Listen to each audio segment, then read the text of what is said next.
जी बेटा, तो कल आप लोगों को रिएक्शंस करवाए थे, ऑर्गेनिक रिएक्शंस की टाइप बताई थी और किस तरह के रिएक्शंस होते हैं, क्या नाम होते हैं उनके, किस नाम से पुकारूं, क्या नाम है तुम्हारा, तो वो सब बताया था। अब एक छोटी सी एक नॉलेज और आपको दे दें, उसके बाद फिर हम बाकायदा इथीन की तरफ चलेंगे। एक होता है न्यूक्लियोफाइल, ये टर्म इस्तेमाल करते हैं हम केमिस्ट्री में बहुत ज्यादा, और एक होता है इलेक्ट्रोफाइल। ठीक है, न्यूक्लियोफाइल और इलेक्ट्रोफाइल। न्यूक्लियोफाइल कौन होता है? ओह, एक चीज रह गई इसमें, न्यूक्लियो। न्यूक्लियोफाइल कौन होता है बेटा? न्यूक्लियोफाइल होता है न्यूक्लियस लविंग। ठीक है, और इलेक्ट्रोफाइल कौन होता है? Electron loving. और यहां पे लव का मतलब वही है जो आप लोग समझ रहे हैं।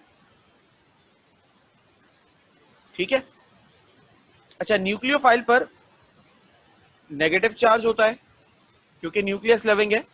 अब देखो, न्यूक्लियस पे चूंकि पॉजिटिव चार्ज होता है तो नेगेटिव हमेशा पॉजिटिव की तरफ भागता है, ठीक है ना, और पॉजिटिव हमेशा नेगेटिव की तरफ भागता है। तो इलेक्ट्रोफाइल पर पॉजिटिव चार्ज होगा।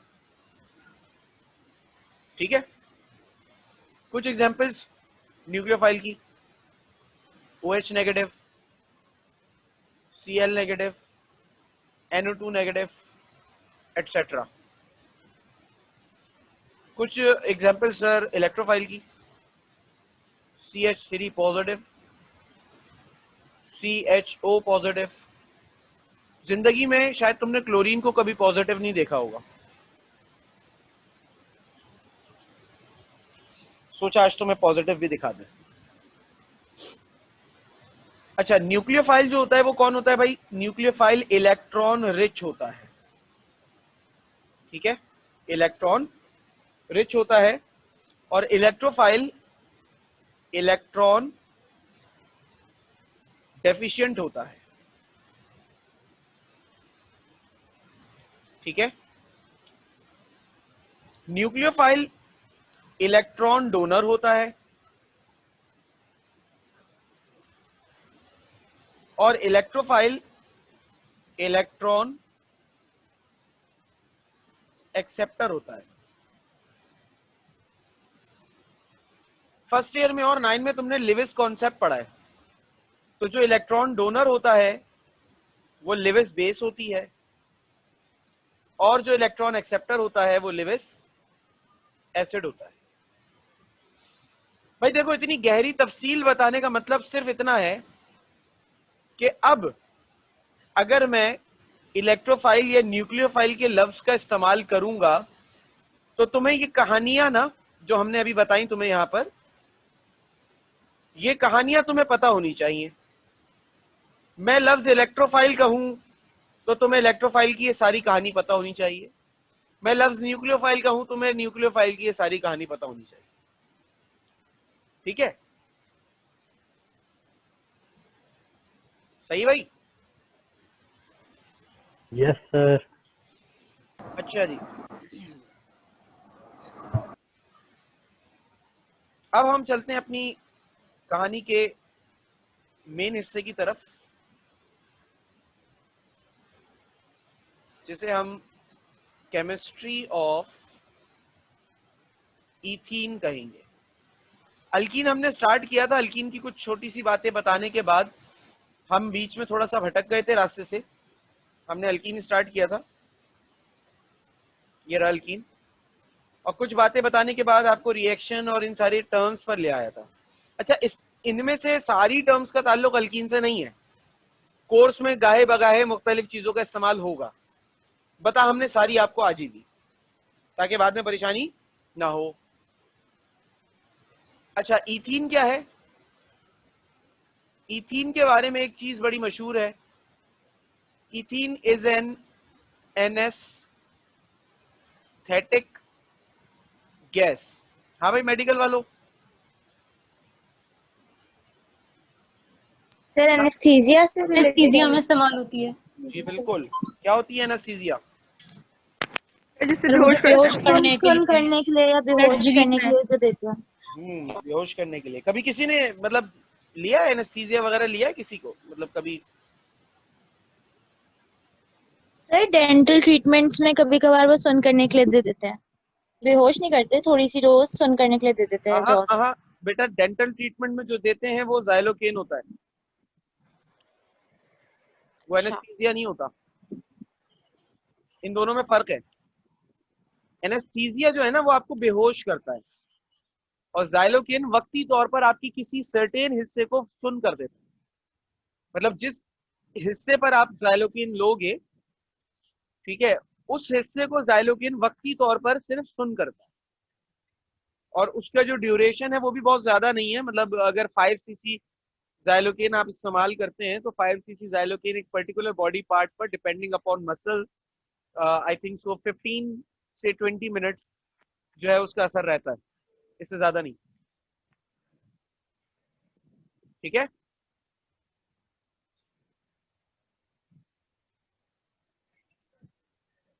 तो इथीन जो है भाई वो एक एनेस्थेटिक गैस है, और एनेस्थेटिक गैस होने के साथ ही इसका फॉर्मूला लिख दूं मैं। इथीन का फॉर्मूला C2H4। आप ज्यादातर इथीन को कुछ इस तरीके से लिखा हुआ देखेंगे। ठीक है। अब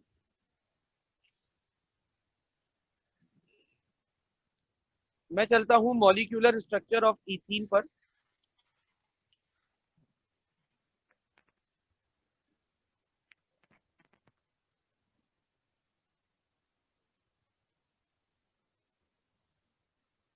वजाहतें सारी मुंह से दे रहा हूं और लिखने की बातें जरा कम होंगी, लफाजियां जो है वो नोट्स में देखेंगे। ठीक है। मॉलिक्यूलर स्ट्रक्चर ऑफ इथीन को अगर मैं एक्सप्लेन करूं, मैं एक्सप्लेनेशन दे रहा हूं सीधे सीधे, कैसा होता है पहले ये देख लेते हैं।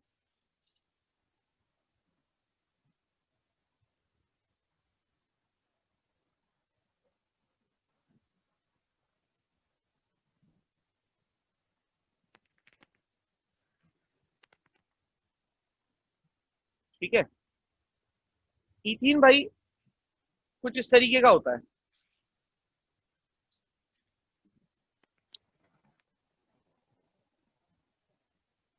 ठीक है। हाइब्रिडाइजेशन जो यहाँ पर होती है वो sp2 होती है।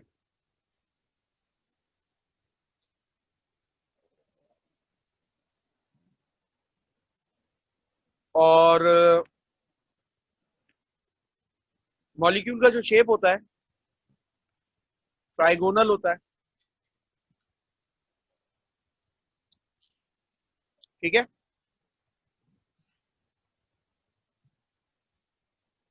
अब इसकी जो एक्सप्लेनेशन है उसको देखो कि ये होता किस तरीके से और क्यों है।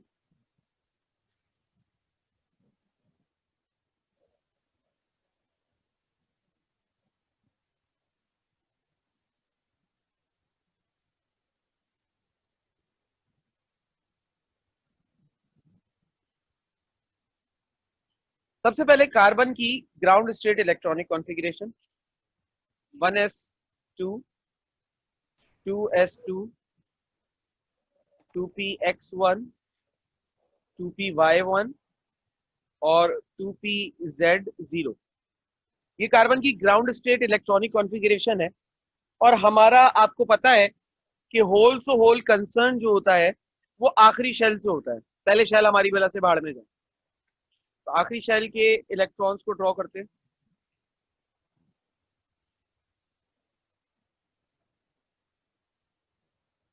X Y Z.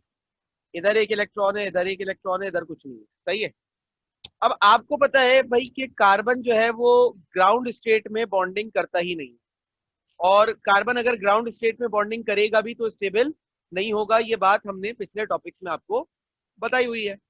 तो कार्बन मूव करेगा एक्साइटेड स्टेट में। इसकी एक्साइटेड स्टेट इलेक्ट्रॉनिक कॉन्फ़िगरेशन क्या है? 1s2, 2s1, 2px1, 2py1, 2pz1। सारे इलेक्ट्रॉन्स जो हैं वो अकेले अकेले हो गए हैं अब ऑर्बिटल्स में,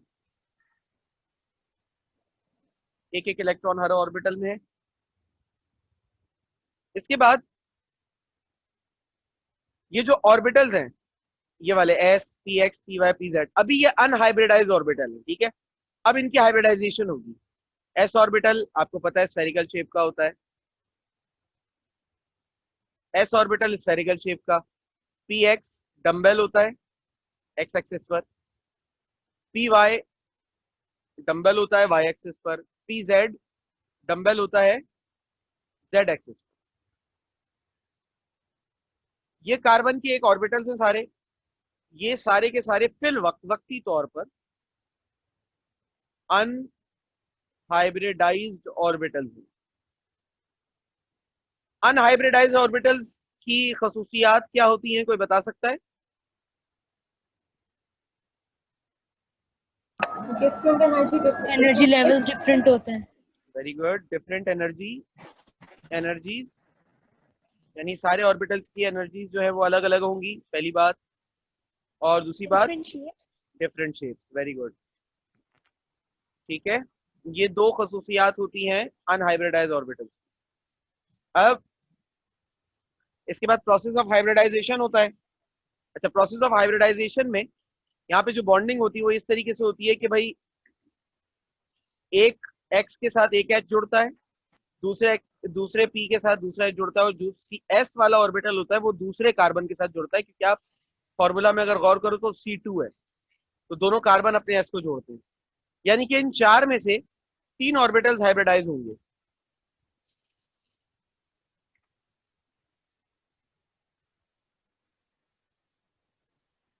ठीक है, ये चार में से 3 ऑर्बिटल्स हाइब्रिडाइज हो गए, इनको हम कहते हैं हाइब्रिडाइज्ड ऑर्बिटल्स।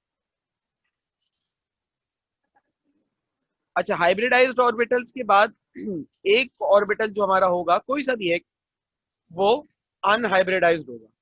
अच्छा, कोई ये परेशान ना हो कि सर को कैसे पता कि जेड ही अनहाइब्रिडाइज्ड है, क्योंकि जो मैंने बनाया है वो लगता है थोड़ा थोड़ा एस,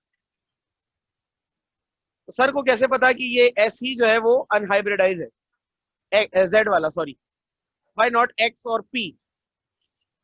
तो बेटा मुझे नहीं पता, कि मैंने बस कयास में बना दिया है, क्योंकि हमें तो यही कंफर्म नहीं होता कि कौन सा एक्स है, कौन सा वाई, कौन सा जेड है, क्योंकि ऑर्बिटल्स अपनी, जो इंसान जैसे देखता है, ये वैसे ही मिसाल है कि दो लोग खड़े हुए हों आमने सामने और इस तरीके से एक लेटर लिखा हुआ हो, तो इस तरफ वाले के लिए ये 9 है और इस तरफ वाले के लिए ये 6 है। तो आप इन ऑर्बिटल्स को जिस साइड से देखते हैं, तो आपके साइड से एक्स वाई जेड कुछ अलग वे में होगा, किसी दूसरे, अच्छा, कोई दूसरा दूसरी तरफ से देखेगा, तो हो सकता है जो आपके लिए एक्स हो वो दूसरे वाले के लिए वाई हो, जो आपके लिए वाई हो वो दूसरे वाले के लिए जेड हो। तो कंडीशन कुछ भी हो सकती है, इसलिए मैंने सिर्फ एक रैंडम वे में बनाया है। अच्छा, हाइब्रिडाइज ऑर्बिटल्स की क्या खसूसियात होती है, बताओ? एनर्जी से हो जाती है, एनर्जी से बदल shape Same energy level, same shape and structure. Okay, same energy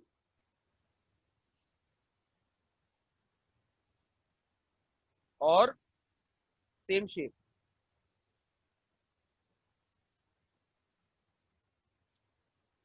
ठीक है भाई। अच्छा बेटा, जरा रिकॉर्डिंग ऑन करते हैं सबसे पहले जी। तो different shapes and different, sorry, same shapes and same energies.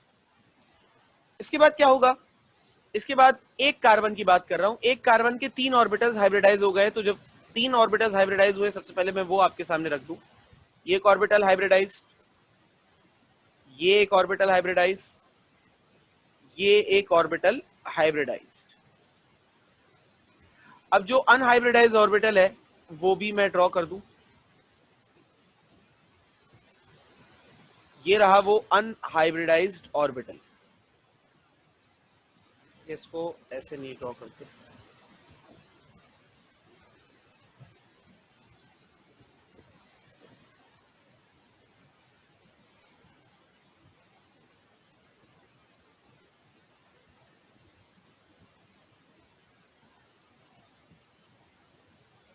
इसको यूं कर लो for the case of simplicity, ठीक है। ये एक कार्बन के साथ हुआ। अच्छा, सेम यही केस दूसरे कार्बन के साथ भी तो हो रहा होगा। तो जो दूसरा कार्बन होगा उसका एक हाइब्रिडाइज ऑर्बिटल दूसरे कार्बन से जुड़ेगा, ये जुड़ गया। दूसरा हाइब्रिडाइज ऑर्बिटल ये आ गया, तीसरा हाइब्रिडाइज ऑर्बिटल ये रहा। अब जो अनहाइब्रिडाइज है वो आ गया तुम्हारे सामने, ये रहा, ठीक है। अब जो हाइब्रिडाइज है ना इधर, उनके साथ इधर एक हाइड्रोजन लग गया, इसके साथ भी एक हाइड्रोजन लग गया, इसके साथ भी एक हाइड्रोजन लग गया, इसके साथ भी हाइड्रोजन लग गया, ठीक है। ये सारे हाइब्रिडाइज हो गए। अब देखो हाइब्रिडाइजेशन टोटल हुई कितनी है, एक एस ऑर्बिटल, दो पी ऑर्बिटल। इस वजह से इसको क्या कहते हैं, इसको कहते हैं हम sp2 हाइब्रिडाइजेशन। sp3 में तीन पी होते हैं और एक एस होता है, sp2 हाइब्रिडाइजेशन हो गई। अच्छा सर, ये जो तीसरा वाला बच गया, ये यहां पर अब, अच्छा अब सिग्मा बॉन्ड के हिसाब से देखें, चैट मैसेजेस, आवाज लैग कर रही है भाई, सबके पास आवाज कट रही है क्या? No sir. वीडियो थोड़ी डिले है ये। यस सर, वीडियो देर में आ यस सर, वीडियो आ रही है देर में। यस अच्छा। Sir, video. अब यार ये समझ नहीं आ रहा, मैं करूं तो करूं क्या, मेरी नेट डिवाइस सही चल। सर वो जहाँ पे आप पढ़ा रहे थे ना, वो एक्साइटेड स्टेट वाला जो आपने ब्लॉग बनाए थे, वो सर ऊपर स्क्रीन को स्क्रॉल कर दे वहाँ पे। हाँ यहाँ आ गए, ये है एक्साइटेड स्टेट।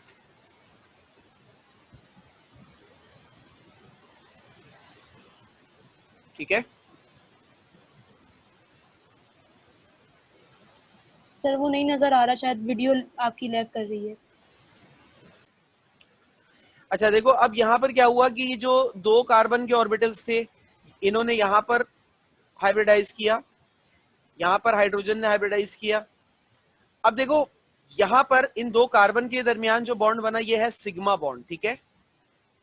इन दो हाइड्रोजन और कार्बन के दरमियान जो बॉन्ड बना, ये भी सिग्मा बॉन्ड है, ये भी सिग्मा बॉन्ड है, ये भी सिग्मा बॉन्ड है, और ये भी सिग्मा बॉन्ड है। यानी टोटल सिग्मा बॉन्ड्स कितने हो गए? Sigma bonds sir 5। 5 हो गए इन वन मॉलिक्यूल। एक मॉलिक्यूल में सिग्मा बॉन्ड्स कितने हो गए? 5 हो गए। एक पाई बॉन्ड होता है। अच्छा पाई बॉन्ड क्या है? ये जो दो ऑर्बिटल्स हाइब्रिडाइज नहीं हुए ना दोनों कार्बन के, ये अबव और below the nuclear axis bonding करते हैं। अबव और बिलो द न्यूक्लियर एक्सिस का क्या मतलब है, इसको मैं आपको समझाता हूं जरा वीडियो से। 1 मिनट रुकिएगा, कोई समझा देता हूं। देखो ये मेरे हाथ में भी 3 मार्कर्स हैं, 3 अलग अलग कलर्स, ग्रीन, ब्लू और रेड। ग्रीन, ब्लू और रेड। तो ऑर्बिटल्स जो होते हैं ना, वो एक्स वाई जी एक्सिस इस तरीके से होता है। अब अभी अगर आप लोगों को जो चीज नजर आ रही है, जो अभी आप लोगों को सामने से नजर आ रहा है, वो ये नजर आ रहा है कि सर ये वाई जो है, चूंकि आप लोग सामने से देख रहे हो, ठीक है ना, तो सर ये जो वाई वाला है ना, ये ब्लू मार्कर जो है वो वाई एक्सिस पर है, ये ग्रीन वाला जो है वो एक्स एक्सिस पर है, और ये जो जेड है ये मेरी तरफ पॉइंट हुआ हुआ है, इसलिए ये जेड एक्सिस है। अभी आप इस डायरेक्शन में देख रहे हो मेरे सीधे। अब अगर कोई इसको नीचे से देख रहा हो तो उसके लिए ये जो ग्रीन मार्कर हो जाएगा ये वाई हो जाएगा, ये जेड रेड मार्कर जो मेरी तरफ पॉइंट हो रहा है ये एक्स हो जाएगा, और ये जो ब्लू मार्कर प्लेन से बाहर निकल रहा है ये जेड एक्स हो जाएगा अगर कोई यहाँ नीचे की तरफ से देख रहा हो। ठीक है, सेम यही केस कोई यहाँ से देख रहा होगा तो उसके लिए ब्लू मार्कर वाई होगा, ये जेड वाला जो है मतलब जो ये रेड मार्कर है मेरी तरफ जो पॉइंट हो रहा है ये एक्स है, और ये जो ग्रीन मार्कर है ये जेड हो जाएगा। तो असल में लोगों के व्यूज का मसला है, कोई किसी को किस तरीके से देखता है, ये उस तरीके से एक्स वाई जी एक्सिस का मसला आता है। तो 3 में से कोई एक ऑर्बिटल जो है वो अनहाइब्रिडाइज रहता है, वी डोंट नो कौन सा। ठीक है, पहली बात तो चलो ये खत्म हो गई, जो अभी पीछे की मसला था इसको भी मैंने बता दिया। अब जब बॉन्डिंग हो जाती है तो ये जो आप देख रहे हो ना, ये वाला जो पिंक मार्कर से मैंने इसको, जो अनहाइब्रिडाइज ऑर्बिटल है, ये कुछ इस तरीके से है कि ये जो समझ लो जो ब्लू मार्कर है, ये नीचे वाला, यानी कि ये जो दोनों ऑर्बिटल्स है ना दोनों कार्बन के, समझ लो ये वो है। अब ये एक अनहाइब्रिडाइज ऑर्बिटल मेरा ये वाला हाथ, और ये दूसरा अनहाइब्रिडाइज ऑर्बिटल मेरा ये वाला हाथ, ठीक है। अब ये दोनों किस तरीके से जुड़ते हैं, ये दोनों इस तरीके से जुड़ते हैं कि ये अबव ऐसे करके जुड़ेंगे थोड़ी देर के लिए, फिर ये टूट जाएंगे, फिर ये नीचे से इस तरीके से आकर जुड़ जाएंगे। अच्छा, एक वक्त में एक ही साइड से जुड़ते हैं, ये ऐसे करके नहीं जुड़ते, ये एक वक्त में जब ऊपर जुड़ेंगे तो नीचे से टूट जाएंगे, और जब ये नीचे से जुड़ेंगे तो ऊपर टूट जाएंगे। इसे कहते हैं अबव और बिलो दी न्यूक्लियर एक्सिस, और ये बॉन्ड कहलाता है पाई बॉन्ड, ठीक है। ये बॉन्ड कौन सा बॉन्ड होता है, ये पाई बॉन्ड होता है, और यही डबल बॉन्ड होता है। यानी कि जब हम सर इसका रीजन क्या है? किसका रीजन? साइडवाइज ओवरलैपिंग होता है। टूटने का? टूटने की वजह ये कि बेटा इलेक्ट्रॉन जब ट्रेवल करता है ना, स्क्रीन शो हो रही है ना, इलेक्ट्रॉन जब ट्रेवल करता है तो ये जब ऊपर वाले लूप में होता है, डंबल के ऊपर वाले लूप में होता है, तो ये ऊपर से जुड़ जाते हैं। और जब ये नीचे वाले लूप की तरफ आता है, क्योंकि इलेक्ट्रॉन को ट्रांसफर होना होता है ना दूसरे वाले लूप के अंदर, सॉरी, इलेक्ट्रॉन को नीचे वाले लूप में ट्रांसफर होना होता है, तो ये फिर नीचे वाले लूप से जुड़ जाते हैं। तो ये बेसिकली सारा मसला इलेक्ट्रॉन का है। जब ये इलेक्ट्रॉन रिवॉल्व कर रहा है कंटिन्यूअसली। बिल्कुल, इलेक्ट्रॉन तो रिवॉल्व करेगा ना, दोनों ही ऑर्बिट्स में होना जरूरी है ना इलेक्ट्रॉन का। तो अच्छा, एक सवाल और यहाँ आता है। अक्सर स्टूडेंट्स कहते हैं कि सर देखिए, ये जो ऑर्बिटल्स अलग अलग एनर्जी और शेप के थे, इनकी एनर्जी और शेप एक जैसी हो गई, हाइब्रिडाइज हुए, इलेक्ट्रॉन ट्रांसफर हो रहा है, हमें समझ में आता है। लेकिन यहाँ पर ये दोनों ऑर्बिटल्स की तो एनर्जी एक जैसी हुई नहीं है, तो ऑर्बिटल्स इलेक्ट्रॉन ट्रांसफर कैसे हो रहा है? बेटा इन दोनों ऑर्बिटल्स की एनर्जी एक जैसी होगी, यानी कि जिस कार्बन का, फॉर एक मिसाल दे रहा हूँ, अगर एक कार्बन का पी वाई अनहाइब्रिडाइज हुआ है तो दूसरे वाले का भी पी वाई ही होगा अनहाइब्रिडाइज, तो दोनों की एनर्जी सेम ही होगी, शेप भी सेम ही होगा, तो अल्टीमेटली ये दोनों एक दूसरे से जुड़ जाएंगे, तो मतलब जुड़ेंगे और टूटेंगे। अब इस बॉन्डिंग को सिग्मा बॉन्ड और पाई बॉन्ड में ज्यादा मजबूत बॉन्ड जो होता है वो होता है सिग्मा बॉन्ड। क्यों? और पाई बॉन्ड कमजोर क्यों होता है? देखो, पाई बॉन्ड कमजोर इसलिए है कि बहुत ये खुद ही से आपको तोड़ना नहीं पड़ रहा, जब दिल कर रहा है ये ऊपर से जुड़ रहे हैं, जब दिल कर रहा है ये नीचे से जुड़ रहे हैं, हेड टू हेड ओवरलैपिंग की वजह से। ऐसा ही है।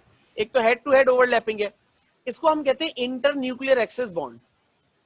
देखो, इस पूरे स्ट्रक्चर के अंदर जैसे ये कार्बन है और ये कार्बन है, ये हाइड्रोजन है, ये सारे बॉन्ड ना इंटर न्यूक्लियर एक्सिस पर है।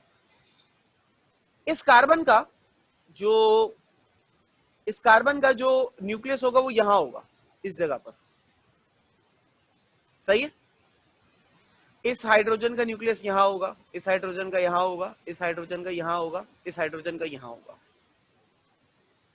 अब ये जो बॉन्ड बना है, ये देखो दोनों जो ऑर्बिटल्स ओवरलैप कर रहे हैं, ये न्यूक्लियस की लाइन पर कर रहे हैं, सही है। सेम इसी तरीके से इस कार्बन और इस हाइड्रोजन का जो ओवरलैपिंग हो रही है, जो दोनों ऑर्बिटल्स लैप कर रहे हैं, ये दोनों न्यूक्लियस एक स्ट्रेट लाइन से एक दूसरे से ज्वाइन हो रहे हैं। सेम यही केस यहां पर भी होगा, सेम यही केस यहां पर भी होगा, और यहां पर भी होगा। नहीं हो रही न्यूक्लियर एक्सिस पे बॉन्डिंग तो इन दो गरीबों की नहीं हो रही। ये दोनों जुड़ ही न्यूक्लियर एक्सिस, ये न्यूक्लियर एक्सिस है, यानी कि न्यूक्लियस की वो लाइन जो दोनों न्यूक्लियस को मिलाती हो, उसे न्यूक्लियर एक्सिस कहते हैं। तो ये जो बॉन्डिंग हो रही है, ये ऊपर हो रही है न्यूक्लियर एक्सिस से या बिलो हो रही है? और बाकी सिग्मा बॉन्डिंग कहां हो रही है? न्यूक्लियर एक्सिस पर हो रही है, यानी कि जिस लाइन पर न्यूक्लियस दोनों मिलते हैं उसी लाइन पर बॉन्ड बन रहा है। जी बेटा बोलो। अगर न्यूक्लियस मिलेंगे तो दोनों रिपेल करेंगे ना? नहीं, न्यूक्लियस मिल नहीं रहे। मैं ये नहीं कह रहा कि न्यूक्लियस मिल रहे हैं, मैं ये कह रहा हूं कि जिस लाइन पर ये मिल रहे हैं ना, जैसे ये एक न्यूक्लियस है एक कार्बन का और ये दूसरे कार्बन का न्यूक्लियस है, तो ये दोनों न्यूक्लियस को ज्वाइन करने के लिए एक सेम लाइन में पास कर रहा हूं, तो इसे कहते हैं, इस लाइन को कहते हैं इंटरन्यूक्लियर एक्सिस, जो दोनों न्यूक्लियस को जोड़ती हो। यहाँ जो बॉन्डिंग हो रही है वो और इसी लाइन पे इलेक्ट्रॉन ट्रैवल करता है? नहीं, जरूरी नहीं है कि इसी लाइन पर ट्रेवल करें।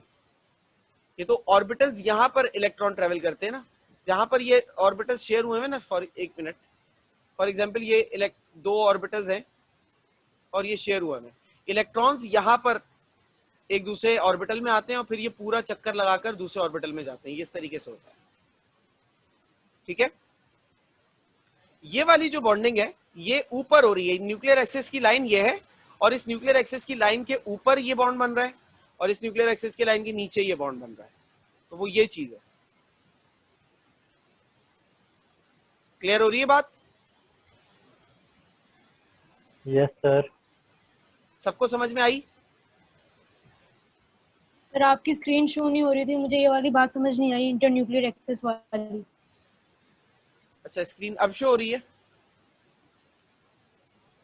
जी सर अब हो रही है। अच्छा एक मिनट, अफान तुमने हैंड रेस किया है, कोई बात है बेटा?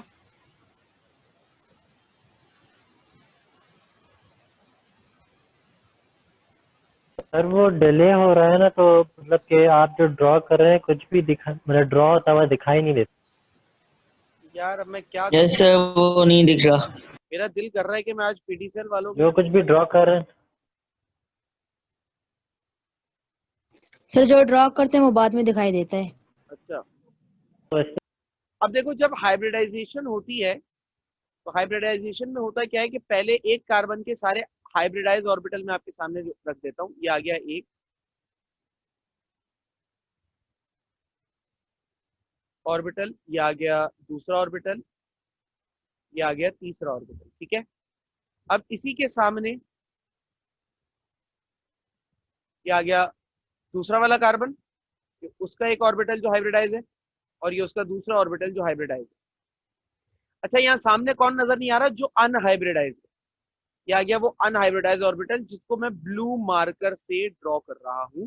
ये है अनहाइब्रिडाइज ऑर्बिटल इस कार्बन का और ये है इस कार्बन का अनहाइब्रिडाइज ऑर्बिटल, ठीक है। अब देखो दोनों कार्बन एटम्स जो जुड़े हैं वो यहां पर जुड़े, दोनों सिग्मा बॉन्ड से आपस में। अच्छा, इस वाला जो हाइब्रिडाइज ऑर्बिटल है इसके साथ हाइड्रोजन जुड़ा, इस वाले हाइब्रिडाइज के साथ कार्बन हाइड्रोजन जुड़ा, इस वाले हाइब्रिडाइज के साथ हाइड्रोजन जुड़ा, इस वाले हाइब्रिडाइज के साथ हाइड्रोजन जुड़ा। यहाँ पे सिग्मा बॉन्ड, यहाँ पे सिग्मा बॉन्ड, यहाँ पे सिग्मा बॉन्ड और यहाँ पे सिग्मा बॉन्ड, ठीक है। अच्छा, अब ये वाले जो दो अनहाइब्रिडाइज ऑर्बिटल्स रह गए सर, ये क्या करेंगे बेटा? ये अबव और बिलो दी न्यूक्लियर एक्सिस एक दूसरे से जुड़ेंगे और अबव और बिलो एक दूसरे से जुड़कर ये बॉन्ड बना रहे होंगे पाई बॉन्ड, ठीक है। अच्छा, मैं सिग्मा बॉन्ड समझा रहा था तुम्हें। सिग्मा बॉन्ड क्या होता है? देखो, सिग्मा बॉन्ड के लिए पहले यहां पर हम लिख लेते हैं सिग्मा बॉन्ड क्या है भाई। सिग्मा बॉन्ड क्या है? एक ऐसा बॉन्ड जो हेड टू हेड ओवरलैपिंग से बने, यानी कि दो ऑर्बिटल्स हेड टू हेड एक दूसरे से मिले, इसको हम कहते हैं ये बॉन्ड। इसके बारे में एक और बात कही जाती है कि ये बॉन्ड बनता है इंटर न्यूक्लियर एक्सिस पर। हेड टू हेड ओवरलैपिंग छोड़ दो, इंटर न्यूक्लियर एक्सिस समझ लो। हेड टू हेड ऑटोमेटिकली समझ में आ जाएगा। इंटर न्यूक्लियर एक्सिस का मतलब क्या है? देखो, ये जो कार्बन है इसका न्यूक्लियस होगा यहां पर, ये रहा, ठीक है। इस कार्बन का न्यूक्लियस यहां सेंटर में होगा, ये रहा। इस हाइड्रोजन का न्यूक्लियस यहां सेंटर में होगा, इस हाइड्रोजन का न्यूक्लियस यहां सेंटर में होगा, इस हाइड्रोजन का न्यूक्लियस यहां सेंटर में होगा, इस हाइड्रोजन का न्यूक्लियस यहां सेंटर में होगा। अब होता क्या है कि जरा देखो, ये वाला, ये दोनों ऑर्बिटल्स एक दूसरे से जुड़े हैं और दोनों ऑर्बिटल के न्यूक्लियस को अगर जोड़ने के लिए मैं एक इमेजिनरी लाइन खींचूं तो ये जो जुड़ने वाला हिस्सा है ये इस लाइन पर आ जाएगा। सेम इसी तरीके से ये दोनों ऑर्बिटल्स एक दूसरे से जुड़े, इन दोनों ऑर्बिटल्स की जो न्यूक्लियस है अगर मैं उन दोनों को जोड़ने के लिए एक स्ट्रेट लाइन खींचूं तो ये जो जुड़ने वाला हिस्सा है ये इस लाइन पर आ जाएगा। सेम यही केस यहाँ पर भी बनेगा, सेम यही केस यहाँ पर भी बनेगा, सेम यही केस यहाँ पर भी होगा। लेकिन ये वाला केस इस वाले पाई बॉन्डिंग में नहीं होगा। पाई बॉन्डिंग में दोनों के न्यूक्लियस के ऊपर या तो ऑर्बिटल्स एक दूसरे से जुड़ रहे होंगे न्यूक्लियर लाइन के, या नीचे जुड़ रहे होंगे। इसे कहते हैं अबव और below the nuclear axis bonding. और सिग्मा बॉन्ड को कहते हैं on the nuclear axis bonding, यानी कि इंटर न्यूक्लियर एक्सिस बॉन्डिंग, यानी कि जहां पर दोनों ऑर्बिटल्स के, दोनों एटम्स के न्यूक्लियस की स्ट्रेट लाइन हो उस पर ये दोनों ऑर्बिटल्स एक दूसरे से जुड़ते हैं, जिसको मैंने हाथ के इशारों से आपको समझाने की कोशिश की थी। तो वो उसके लिए मैंने वीडियो ऑन की थी। अब मैं दोबारा से इस चीज को कोशिश करता हूँ समझाने की। देखो, अगर ये न्यूक्लियर एक्सिस की लाइन है, अच्छा, न्यूक्लियर एक्सिस की लाइन का मतलब ये है कि एक न्यूक्लियस इस कॉर्नर पर है, एक न्यूक्लियस इस कॉर्नर पर, सही है। अगर ओवरलैपिंग कुछ इस तरीके से हो रही है कि ऑर्बिटल इस न्यूक्लियर एक्सिस की लाइन के ऊपर जुड़े और फिर टूटकर दोबारा नीचे जुड़ जाए, फिर टूटकर दोबारा ऊपर जुड़ जाए, इस तरीके से ऊपर और नीचे एक दूसरे से जुड़े न्यूक्लियर एक्सिस लाइन के, तो वो बॉन्ड कहलाता है पाई बॉन्ड। और अगर केस कुछ इस तरीके का हो कि ये न्यूक्लियर एक्सिस की लाइन है और दोनों ऑर्बिटल इसी लाइन के ऊपर आकर जुड़े हुए, यानी कि कुछ इस तरीके से आपस में यूं जुड़े हुए, और ये न्यूक्लियर एक्सिस की लाइन है, ये आपस में इस तरीके से जुड़े हुए और न्यूक्लियर एक्सिस की लाइन है, तो ये वाला बॉन्ड कहलाता है sigma bond. Sigma bond is more powerful, more stronger than pi bond. ये चीज समझाइए मैंने। बात समझ में आई बेटा कुछ? सर फिर Yes, इस sir. लाइन पर इसके न्यूक्लियस किस तरफ होते हैं? दोबारा बोलो। इस लाइन पर न्यूक्लियस किस तरफ होता है, मतलब ये दोनों का न्यूक्लियस होता किस तरफ है? ये रहा, ये ड्रॉ किया हुआ है मैंने, ये देखो, ये है न्यूक्लियस। शायद शो नहीं हो रहा हो रहा है शो? नहीं सर, उधर शो नहीं हो रहा। शो नहीं हो रहा, मैं इसका कलर डाल, रिकॉर्डिंग में आ जाएगा तो उधर देख लूंगा। ये देखो, ये अब शो हो रहा है, ये सर्कल, दो सर्कल ड्रॉ किए यस सर। सेंटर में ब्लैक कलर के, ये दोनों न्यूक्लियस हैं कार्बन के, और ये वो लाइन है जो इन दोनों को आपस में जोड़ रही है, ये देखो, येलो कलर वाली। येलो कलर वाली लाइन। जी, बिल्कुल बिल्कुल येलो वाली लाइन, ये इमेजिनरी लाइन और है, फिर वो जो ग्रीन के अंदर ग्रे है, ये वाला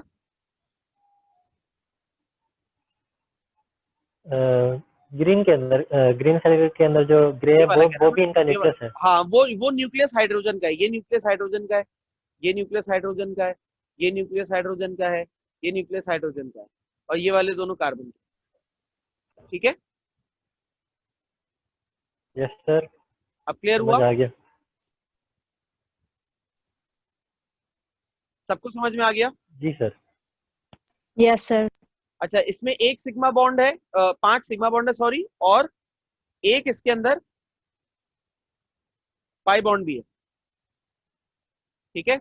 अब याद रखना है कि sigma bond is very very stronger than pi bond. जब ये सैचुरेटेड अनसैचुरेटेड से सैचुरेटेड में कन्वर्ट होते हैं ना, तो पाई बॉन्ड ही टूटता है, सिग्मा बॉन्ड नहीं टूटता, पाई बॉन्ड टूटता है। सिंगल बॉन्ड जब भी होगा वो सिग्मा होगा, सिंगल के बाद जब भी बनेगा वो पाई बॉन्ड होगा। एक सिग्मा होगा, एक पाई होगा। अब एक सिंगल है तो ये सिग्मा है, इसके साथ ट्रिपल बॉन्ड बना हुआ है तो ये बाकी दोनों जो होंगे ये पाई होंगे, ये इस तरीके से होगा। क्लियर? Yes sir. इसके शेप और मॉर्फोलॉजीज वगैरह तो आपको पहले से ही बता चुका हूँ सारी, मेरे ख्याल से सारी बात क्लियर हो गई होगी। आज के लिए बात को यहीं तक रखते हैं, बाकी बात इंशाल्लाह आपसे नेक्स्ट क्लास में करेंगे। और ओके सर। ओके बेटे, तो बाकी बात इंशाल्लाह कल होगी। अल्लाह हाफिज। ठीक है sir, thank you, Allah Hafiz.